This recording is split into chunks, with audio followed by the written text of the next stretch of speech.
देखिए L1 के जितने भी स्टूडेंट हैं और जिनका क्लियर हो चुका है पहले या अब हो रहा है क्लियर, जिसको भी लग रहा है कि भाई अपना डेफिनेटली क्लियर हो रहा है, तो उस स्टूडेंट को, L1 की मैं बात कर रहा हूं, उस स्टूडेंट को 1 घंटा भी खराब नहीं करना चाहिए। और जनवरी में जो आपकी मुख्य परीक्षा है प्रस्तावित है जनवरी 2023 के अंदर, उसके लिए आपको गंभीरता पूर्वक तरीके से लग जाना चाहिए। रीजन ये है कि पेपर टाइम पे होगा, कोई आगे पीछे नहीं होगा। तो L1 में नॉर्मलाइजेशन जैसे भी कोई सिचुएशन नहीं है।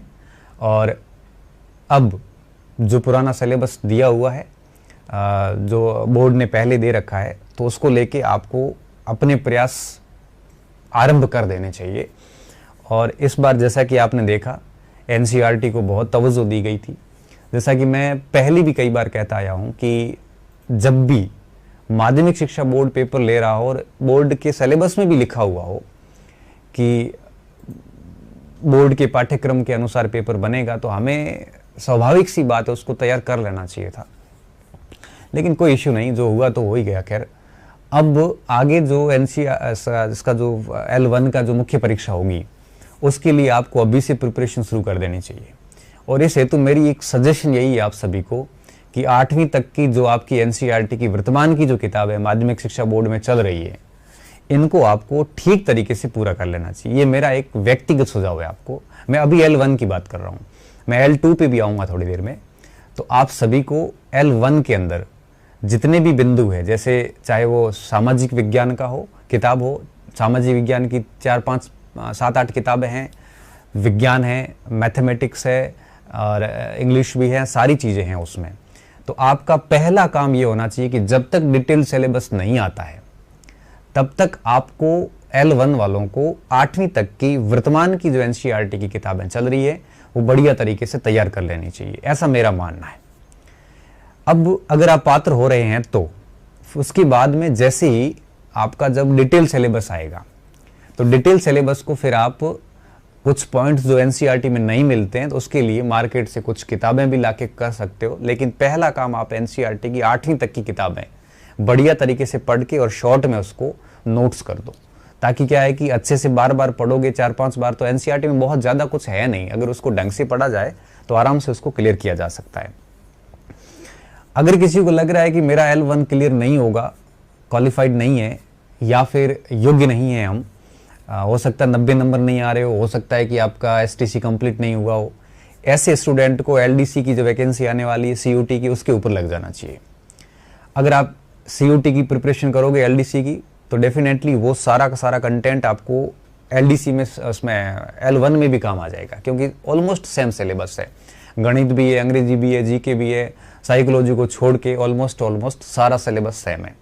तो L1 वालों को मैं सिर्फ इतना ही कहूँगा कि जो क्वालिफाई हो रहे हैं उनको तो कल से ही लग जाना चाहिए। सबसे पहला काम आपका NCERT 8वीं तक की बढ़िया तैयार कर लो, और NCERT 8वीं तक होने के बाद में फिर पार्ट वार जो किताबें, जो सिलेबस डिटेल से आएगा, तब हम और वापस लाइव आएंगे और आपको समझा देंगे कि किस पार्ट के लिए क्या किताब पढ़नी है। तो तब तक आप NCERT को बढ़िया तैयार कर दोगे। जिस दिन सिलेबस आएगा डिटेल से, मैं उसी दिन लाइव आके हर एक पार्ट की आपको किताब बता दूंगा, ताकि आपको अपने आप को और तराशने का या और धार देने का मौका मिल जाएगा आपको, है ना।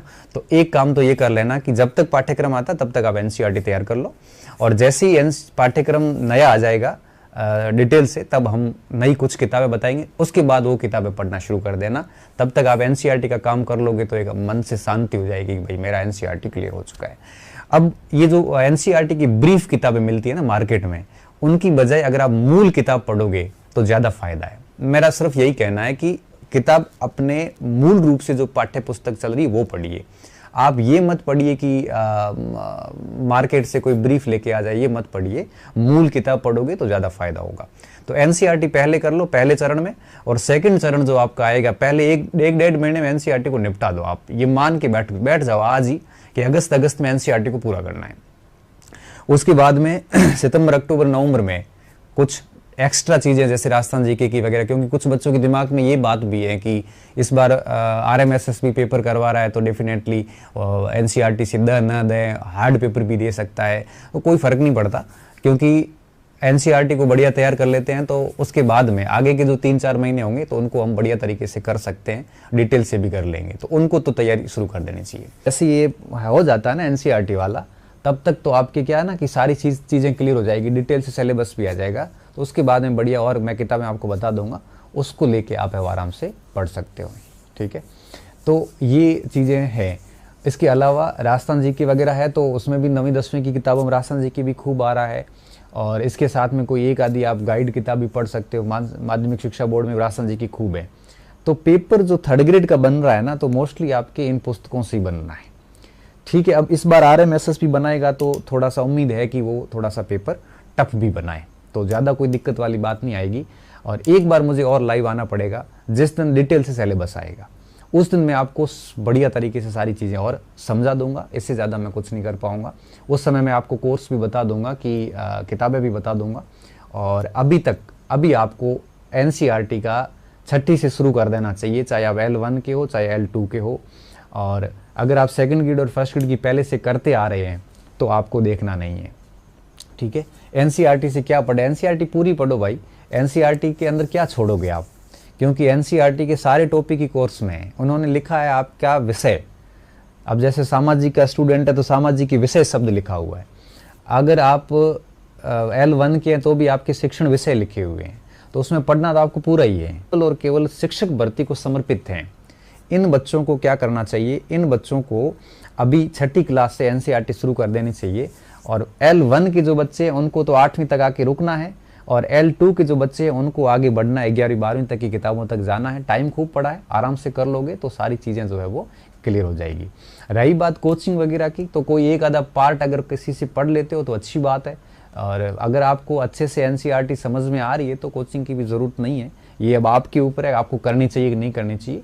मेरा ये मानना है कि अब पूरा कोर्स करने की बजाय अगर चुनिंदा पार्ट करते हो या सेलेक्टिव चीज़ें कर दोगे तो ज़्यादा फायदा होगा।